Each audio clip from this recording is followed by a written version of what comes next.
மக்களே இந்த ஃபோட்டோல பார்த்துட்டு இருக்கீங்களா? இவங்களோட பேரு ரம்யாங்க. இவங்களுக்கு 6 வயசு தாங்க ஆகுது. இன்னைக்கு நடந்த கிரைம் சம்பவத்த பத்தி நம்மளுக்கு கேட்கிறப்ப உண்மையிலேயே நம்ம கண்கள்லேருந்து கண்ணீர் வராம இருக்காதுங்க. அது மட்டும் இல்லாம இந்த ஒரு காட்சியில நீங்க பார்ப்பீங்களா, போலீஸ் ஆஃபீசர்ஸ் ஒரு வீட்டுக்குள்ளேருந்து ஒரு கூலர்ல ஏதோ செக் பண்ணிட்டு இருக்காங்க. அந்த கூலர்லேருந்து ஒரு சில விஷயங்கள்லாம் எடுத்துக்கிட்டு இருக்காங்க. அந்த இடத்துலேருந்து கிழிஞ்ச ட்ரெஸ்லாம் எடுத்துட்டு இருக்காங்க. நெறைய விஷயங்கள் எடுத்துட்டு இருக்காங்க. அதுக்குள்ள என்ன இருந்துச்சுன்னு நான் சொன்னேன் அப்டின்னா, உண்மையிலேயே சொல்றேங்க உங்களால நம்பவே முடியாது. அடுத்த விஷயம் எதுக்காக போலீஸ் இந்த எரிஞ்ச உள்ளாடைகள்லாம் பார்த்துக்கிட்டு இருக்காங்க அப்படின்றதெல்லாம் நம்ம கேட்குறப்ப அந்த பாபான்றவன் யாரு, நம்ம இந்த கதையில் வர கேரக்டர்ஸ்லாம் கேட்குறப்பயே என்னடா பண்ணி வச்சிருக்கீங்க, இவ்வளோ ஒரு பயங்கரமான சம்பவம் நம்ம ஊரில் நடந்திருக்கா அப்படின்னு நம்ம கேட்குறப்பயே நம்மளுக்கு அதிர்ச்சியாக இருக்குங்க. ஸோ மறக்காம முழு கதையை பற்றி தெரிஞ்சுக்க வீடியோவை முழுசாக பாருங்க. முதல்ல இந்த குடும்பத்தை பற்றி நான் சொல்லிடுறேங்க. இந்த குழந்தையோட பேர் ரம்யா. இவங்களுக்கு வெறும் 6 வயசு தாங்க ஆகுது. இவங்களோட அப்பா பேர் குணசேகர், இவங்களோட அம்மா பேர் ஷாலினி. இவங்க வீட்டில் மொத்தம் 4 பேர் இருக்காங்க. குணசேகர் மனைவியோட ஷாலினி, அப்புறம் ரம்யா, அதுக்கப்புறம் இவங்களோட பாட்டி, அவங்களும் அதே வீட்டில் தான் வசிச்சுட்டு இருக்காங்க. ஒரு சின்ன கிராமம் தாங்க அது. ஸ்ரீ கங்காநகர் ஏரியா அப்படின்னு சொல்றாங்க. அந்த கிராமத்தில் ஒரு 200 வீடு தான் இருக்குமா, அதுக்கு மேலே வீடுகள் இல்லை. அதுக்கு மேலே தெருக்களுமே ரொம்ப கம்மியாக தான் இருக்கு. ஏன்னா அது வந்து ஒரு சின்ன கிராமம், நல்ல ஒரு பயங்கரமான ரூரல் ஏரியாங்க. ஸோ இவங்களோட ரொட்டீனை நான் முதல்ல சொல்லிடுறேன். என்றைக்குமே காலையிலே 6 மணிக்கெல்லாம் குணசேகர் வேலைக்கு போக ஆரம்பிச்சிருவாரு. ஒரு ஏழ்மையான குடும்பம். அவங்க வந்து ஒரு கூலி தொழிலாளி தான். அன்னைக்கு என்ன வேலை கிடைக்குதோ அதை செய்வாராம். கொத்தனார் வேலை இருந்தால் கொத்தனார் வேலைக்கு போவாராம். பெயிண்டிங் வேலை இருந்தால் பெயிண்டிங், குழி தோன்ற வேலை இருந்தால் அதுக்கு, இந்த மாதிரியே தான் குணசேகர் வேலை பார்த்துட்டு இருக்காரு. அந்த மகளுமே ஒரு கவர்மெண்ட் பள்ளிக்கூடத்தில் தான் படிச்சுக்கிட்டு இருக்காங்க. அவங்க எப்பயுமே பள்ளிக்கூடம் முடிஞ்சு ஒரு 3 மணிக்கெல்லாம் வீட்டுக்கு வந்துருவாங்களாங்க. தினமுமே அந்த 6 வயசு பொண்ணு ரம்யாவுக்கு ஒரு பழக்கம் இருக்கு.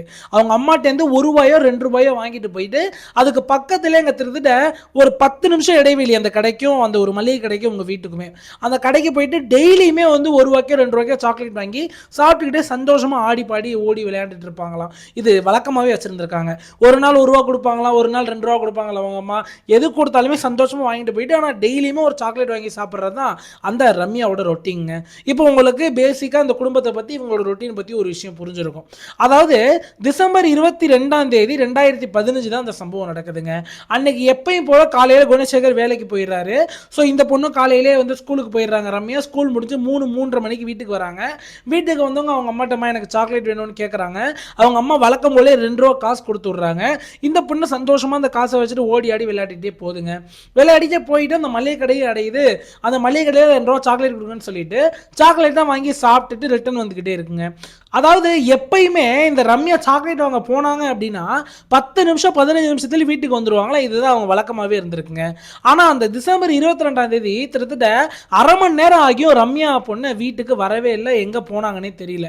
உடனே வீட்டுக்குள்ளே அவங்க அம்மா வேலை பார்த்துட்டு யோசிச்சுட்டே இருக்காங்க, என்ன மகள் சாக்லேட் வாங்க போனாலே இன்னும் காணமே, லேட் ஆயிடுச்சு அப்படின்ட்டு. இல்லை வருவாவை தான், கால் முளைச்சிருச்சு, ஓடி ஆடி விளையாண்டுட்டு தான் வருவா அப்படின்ட்டு பொறுமையாக அவங்க அன்னைக்கு ஏதோ ஒரு பூஜைக்காக எல்லாத்தையும் எடுத்து வச்சுட்டு இருக்காங்க பூஜை அறையில். அப்போ ஒரு குங்குமம், அந்த சிம்மி இருக்குல்லங்க, அது அப்படியே கீழே விழுந்து அப்படியே செதறுதுங்க ரூம் ஃபுல்லாக குங்குமம். உடனே இதை ஒரு கெட்ட சகுனம் அப்படின்னு நினைச்சுக்கிட்டு ஒரு மாதிரி அவங்களோட பொண்ணு நினப்புக்கு வந்துடுறாங்க. உடனே வேகமா வீட்டை விட்டு வெளியே ஓடியாந்து தெருவில் எங்க நம்மளோட பொண்ணை காணுமேன்னு பார்த்துட்டு இருக்காங்க.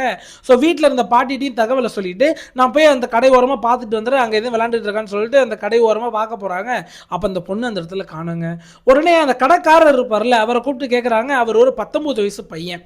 அந்த பையன்ட, தம்பி எங்க தம்பி, பாப்பா இங்கே தானே வந்து சாக்லேட் வாங்க வந்துச்சு, இன்னும் ஆளை வீட்டுக்கு காணவே அப்படின்னு கேட்குறாங்க. அவர் சொல்றாப்புல, அக்கா இங்கே தாங்க வந்தாங்க, தெரியலக்கா காணோம், வந்து சாக்லேட் வாங்கிட்டு சந்தோஷமா தான் போனுச்சு, ₹2 எடுத்து வந்துச்சு, 2 சாக்லேட் கொடுத்துட்டேன், தெரியலக்கா எங்கன்னா விளையாட போயிருக்கும் போல, செக் பண்ணி பாருங்க அப்படின்ற மாதிரி சொல்லிட்டு அவருமே தேட ஆரம்பிக்கிறாரு. சுற்றியுள்ள ஊர் மக்களுக்குலாம் தகவல் போதுங்க. உடனே இவங்க அப்பாவுக்கு கால் பண்றாங்க. அவரும் வேலையெல்லாம் விட்டுட்டு ஓடி வந்துட்டு ரொம்ப வீட்டில் சண்டை போட ஆரம்பிக்கிறாரு. குழந்தைய கூட பார்த்துக்காம என்ன நீ எல்லாம் குடும்பம் நடத்துற அப்படின்ட்டு அந்த மனைவியை போட்டு அடிக்க ஆரம்பிக்கிறாரு. அங்கே ஒரே ஒரு சலசலப்பு ஏற்படுதுங்க. உடனே சரி பாப்பாவை தேடணும் அப்படின்றதுக்காக எல்லாருமே விரைந்து தேடிட்டு இருக்காங்க. மணி 1 மணி நேரம் ஆகுது, 2 மணி நேரம் ஆகுது, பாப்பாவை காணோங்க. அந்த 19 வயசு கடைக்காரர் இருக்கார்ல, அவருக்குமே இந்த பாப்பாவை ரொம்ப பிடிக்கும். ஏன்னா எல்லாருமே ரிலேஷன் தான். அவர் ஒரு அண்ணன் முறை வேணும் அப்படின்ற மாதிரி சொல்றாங்க. அவங்க ரிலேஷன் அப்படின்றதுனால நம்மளோட ரிலேஷனோட பொண்ணு காண போயிட்டே அப்படின்ட்டு அவருமே ரொம்ப துக்கம் அடைஞ்சு அந்த கடையை ஷட்டரெல்லாம் சாத்திட்டு அவருமே தேட ஆரம்பிக்கிறாரு. சுற்றி ஊர் மக்கள் எல்லாரும் அலாட் பண்ணி தேடிக்கிட்டு இருக்காங்க. ஆனால் பாப்பாவை பற்றி எந்த ஒரு தடையுமே கிடைக்கலங்க. உடனே போலீஸ்க்கும் தகவல் தெரிவிக்கிறாங்க. போலீஸும் சம்பவ இடத்துக்கு வராங்க. எஃப்ஐஆர்லாம் ஃபைல் பண்ணிட்டாங்க. மிஸ்ஸிங் பர்சன் ரிப்போர்ட்டு ஃபைல் பண்ணிவிட்டு அந்த இடத்துக்கு வராங்க. இடத்துக்கு வந்து பாப்பாவை தேட ஆரம்பிக்கலாம்னு தேடிக்கிட்டு இருக்காங்க. அப்போ போலீஸ் சாதாரணமாக இன்வெஸ்டிகேஷன் பண்ணிட்டு இருக்காங்க. அவங்களுக்கு எந்த ஒரு தடையுமே கிடைக்கல. சரின்னு சொல்லிட்டு ஊர் மக்கள் பார்த்தீங்களான்னு கேட்குறாங்க. சார் கடைக்கு போனது தான் பார்த்தோம், ரிட்டன் வந்தது யாருமே பார்க்கலன்ற மாதிரி தான் சொல்கிறாங்க. அது மட்டும் இல்லாமல் அந்த நேரம் வந்து ஒரு பூஜை நேரம், அந்த இடத்துல ஏதோ ஒரு சின்ன ஃபங்க்ஷன் மாதிரி நடந்துட்டு இருக்கு. எல்லார் வீட்லேயுமே சாமி கும்பிடுவாங்களா, அந்த ஒரு லோக்கல் ஃபங்க்ஷன் மாதிரி. ஸோ அதனாலே எல்லாருமே வீட்டுக்குள்ளே தான் அவங்க வேலையை பார்த்துட்டு இருந்தாங்களே தவிர ரோட்ல யாரும் இல்லாததுனால யாருமே அவங்கள பார்க்கல அப்படின்னு தான் நிறைய பேர் சொல்றாங்க. ஒரு சிலர் கடைக்கு போனதை பார்த்தேன் அப்படின்ற மாதிரி சொல்றாங்க. உடனே இது ஒருவேளை கிட்னாப்பிங்காக இருக்குமோ அப்படின்னு நினைக்கிறேன். ஏன்னா அந்த 2015 அந்த காலகட்டத்தில் தான் அதிகப்படியான கிட்னாப்பிங் எல்லாமே நடந்துகிட்டு இருந்துச்சு. உடனே போலீஸ் அதை நோக்கியே வந்து செக் பண்ண ஆரம்பிக்கிறாங்க. சுற்றி வேன் எதுவும் போணுச்சா, கருப்பு கலர் வேன் போணுச்சா, ஆம்னி வேன் போணுச்சா, ஸ்டிக்கர் ஒட்டி போணுச்சா அப்படின்ற மாதிரி சுற்றி விசாரணையை மேற்கொண்டுட்டே இருக்காங்க.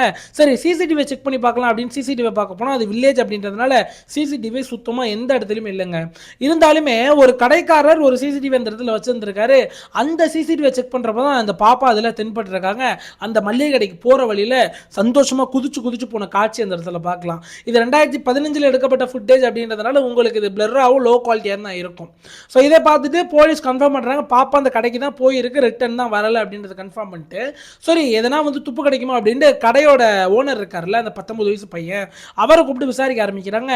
அவருமே அந்த இடத்துல உடஞ்சு போய் அழுவ ஆரம்பிக்கிறாரு.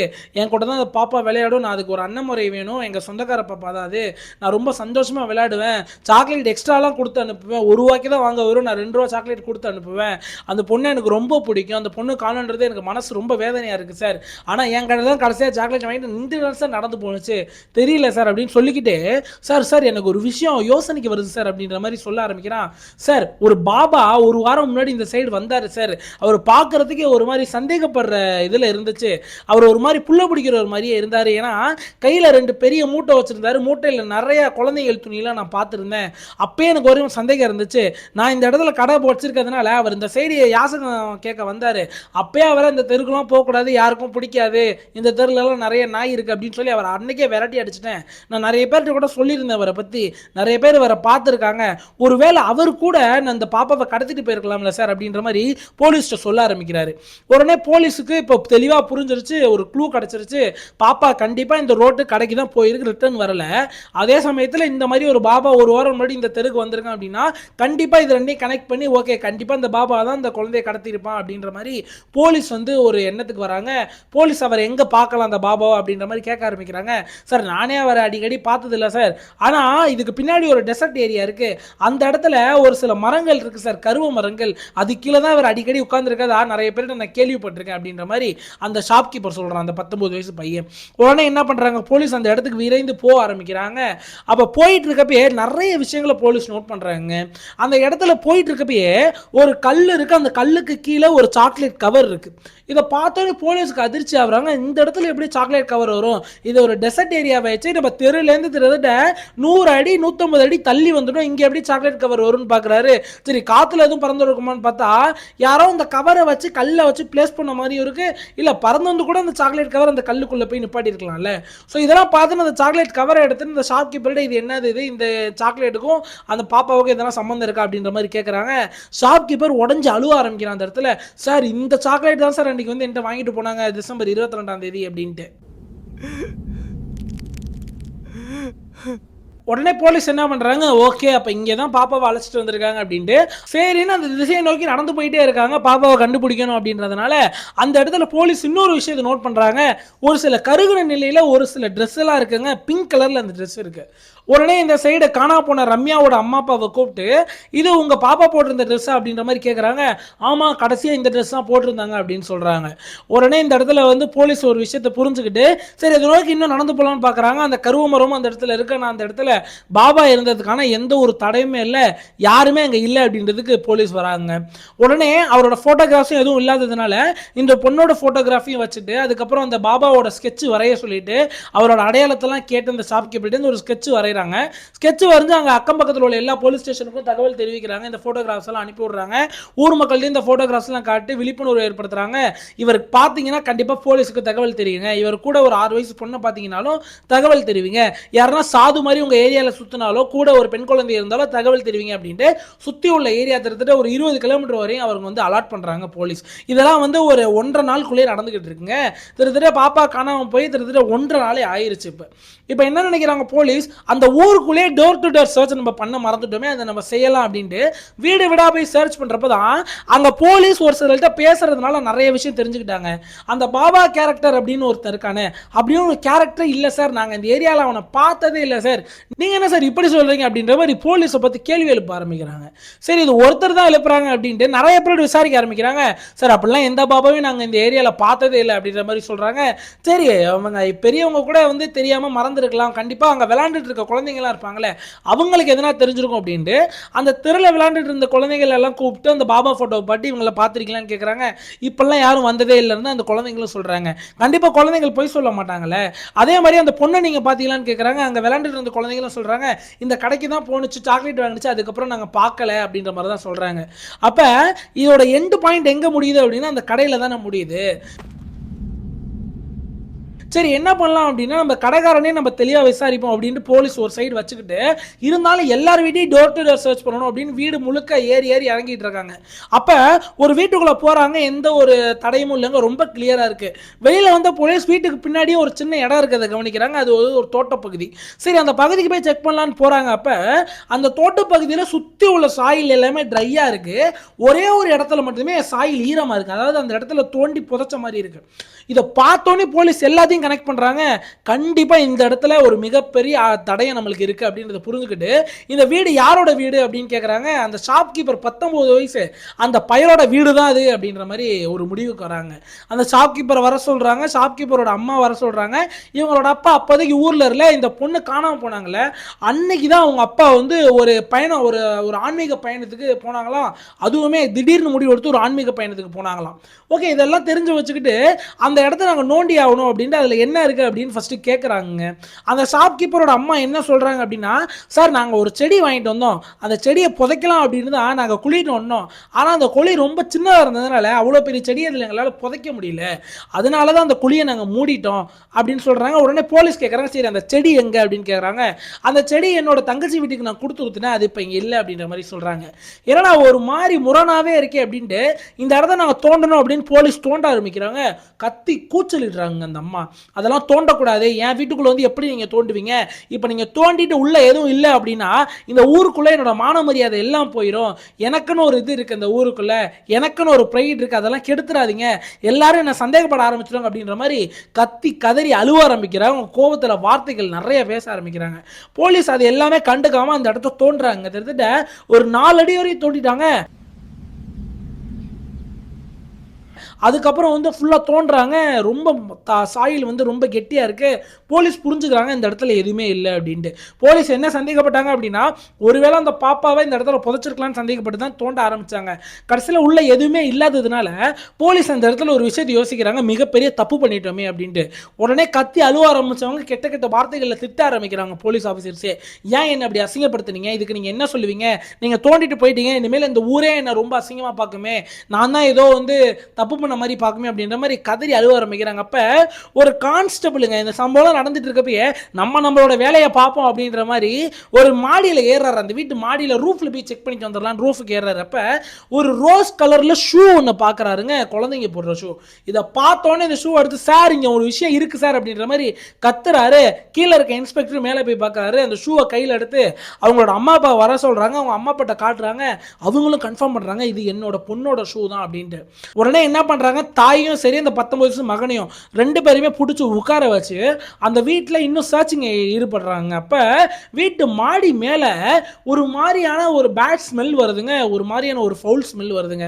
இந்த ஸ்மெல்லை பார்த்து கான்ஸ்டபிள், சார் ஏதோ தப்பு நடந்திருக்கு சார் இங்கே அப்படின்ட்டு வீடு முழுக்க சர்ச் பண்ணுறாங்க. அந்த ஸ்மெல் மட்டும் இருந்துக்கிட்டே இருக்கு. பட் ஆனால் அவங்க வந்து எந்த விஷயத்தையுமே கண்டுபிடிக்கவே இல்லைங்க. அப்படி சர்ச் பண்ணிக்கிட்டு இருக்கப்ப அந்த இடத்துல ஒரு ஏர் கூலர் ஒன்று இருந்திருக்கு.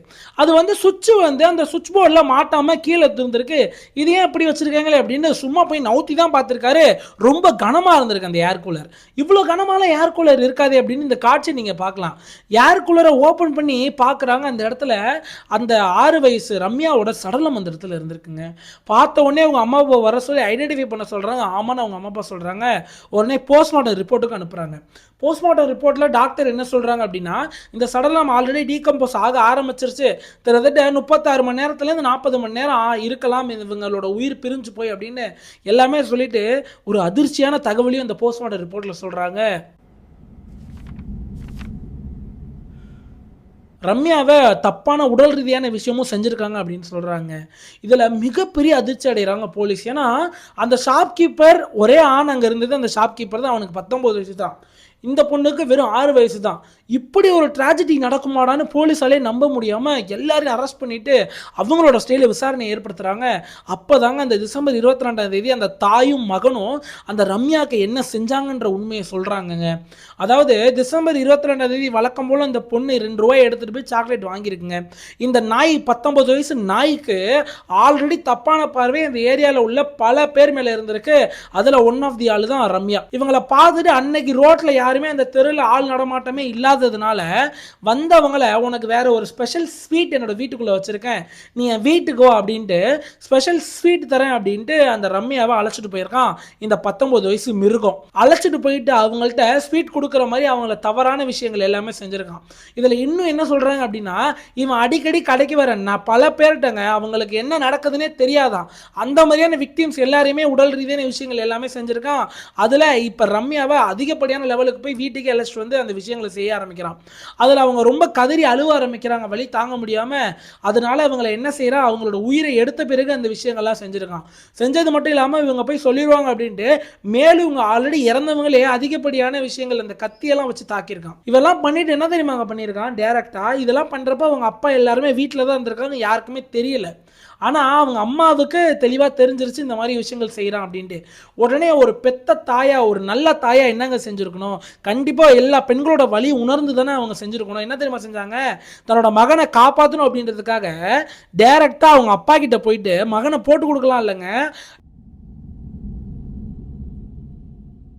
நீங்கள் இப்போயே ஒரு ஆன்மீக பயணம் போகணும், இல்லைனா உங்களோட உயிருக்கும் என்னோட உயிருக்கும் ஆபத்தான், அதனால் நீங்கள் இப்போயே கிளம்பணும் அப்படின்ட்டு இதெல்லாம் ஒரு ரூமில் நடந்திருக்கு. அந்த ரூம் கதவெல்லாம் சாத்திட்டு இவங்க அப்பாவை அவசரமாக காசு பண்ணாலும் கொடுத்து நீங்கள் இப்போயே கிளம்புங்க, இப்போ தான் நான் ஜோசியம் பார்த்துட்டு வந்தேன் அப்படின்னு சொல்லி அவங்கள அனுப்பி விட்றாங்க.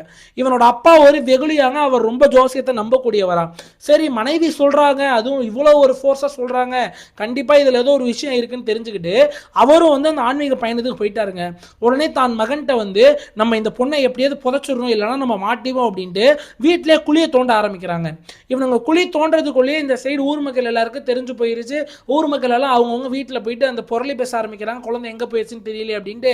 அப்போ என்ன நினைக்கிறான், நம்ம வீட்டுக்கு எவ்வளவு பக்கத்து வீட்டுக்காரியோ இல்லை எதிர் வீட்டுக்காரியோ பேச வந்துருவா அப்படின்ட்டு நம்ம மாட்டிப்போம் அப்படின்றதுனால, கதவை பூட்டி வச்சாலும் நம்ம மாட்டிப்போம் அப்படின்றதால என்ன செய்யறா அப்படின்னா, வேக வேகமாக தோண்டின குழியை மூடிட்டு இந்த சடலத்தை நம்ம எங்கே வைக்கலாம் அப்படின்னா ஏர் கூலருக்குள்ளே வச்சுருவோம், அதுக்கப்புறம் இருட்டின அப்புறம் போலீஸ்லாம் போயிடுவாங்க, நம்ம அதுக்கப்புறம் இதில் புதைச்சிக்கலாம் அப்படின்ற மாதிரி பிளான் போட்டு அந்த சடலத்தை எடுத்துகிட்டு போய் ஏர் கூலரில் வச்சுட்டு நம்ம போலீஸை திசை திருப்பி ஆகணும் அப்படின்ட்டு, நீ இந்த மாதிரி போலீஸ் வருவாங்க, இந்த மாதிரி பாபா கதையெல்லாம் நீ கட்டு அப்படின்னு சொல்லிட்டு இவன் என்ன பண்ணுறா, அந்த சடலத்திலேருந்து ஒரு சில துணியை கிழிச்சிட்டு போயிட்டு அந்த டெசர்ட் ஏரியாவில் போய் கொளுத்தி விட்றா. கொளுத்தி விட்டது மட்டும் இல்லாமல் உங்ககிட்ட எப்பயும் என்ன சாக்லேட் அது வாங்கணும் அப்படின்னு தான் சொந்த மகன்கிட்டே கேட்டுட்டு அந்த சாக்லேட் கவரை எடுத்துட்டு போயிட்டு வச்சு அதுக்கு மேலே ஒரு கல்லை வச்சுட்டு வரா. இதுதான் போலீஸ் ஃபஸ்ட்டு அந்த பாபாவை தேடிட்டு போனப்ப அந்த தடயத்தெல்லாம் எடுத்தாங்களே, எந்த அளவு கேவலமா எந்த அளவு பர்ஃபெக்டா பிளான் பண்ணியிருக்கா அப்படின்றத இந்த இடத்துல நீங்க பார்க்கணுங்க. இதுல அதிர்ச்சியே இதுல என்ன தீர்ப்பு கொடுத்தாங்க அப்படின்றதுதான். இவனுங்க இப்படி மட்டும் போலீஸ் திசை திருப்பலங்க.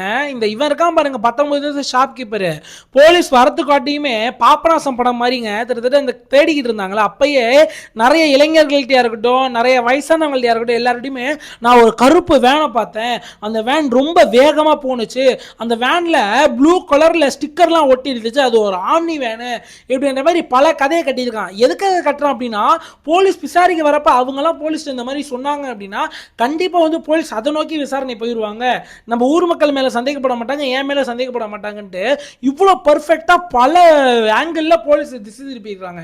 இது எல்லாத்தையுமே கிட்டத்தட்ட 2015 நடந்ததா, 2019 வரையுமே கோர்ட்டில் இதுக்கான ட்ரையல் போயிட்டே இருந்துச்சு. 2019 இதுக்கு தீர்ப்பும் வழங்கினாங்க. இவன் அப்பயுமே கோர்ட்டுக்கு போயுமே கோர்ட்டை ஏமாத்துறான். அதாவது எனக்கு வந்து நான் ஒரு மைனரு, எனக்கு 18 வயசு இன்னும் முடியலை, ஸோ அதனால எனக்கு வந்து குறைஞ்சபட்ச தண்டனை கொடுக்கணும் அப்படின்ற மாதிரி இவன் சைடு வழக்கை வச்சு பேசுறாங்க. அதுக்கப்புறம் இவனோட அந்த 10th டாக்குமெண்ட்டாக இருக்கட்டும், டிசியாக இருக்கட்டும், இந்த விஷயத்தெல்லாம் எடுத்து அனலைஸ் பண்ணி பார்க்கும்போது தான் இவனுக்கு 19 வயசுக்கு மேலே அப்படின்றது தெரிய வருது. அது மட்டும் இல்லாமல் இதை ஸ்ட்ராங்காக ப்ரூவ் பண்ணணும் அப்படின்றதுக்காக இவனை ஃபாரன்சிக் எவாலுவேஷனும் பண்ணுறாங்க. அது வழியாக என்ன தெரிய வருது அப்படின்னா இவனுக்கு 19லேருந்து 20 வயசுக்குள்ளே இருக்கலாம் அப்படின்ற மாதிரி தெரிய வருது.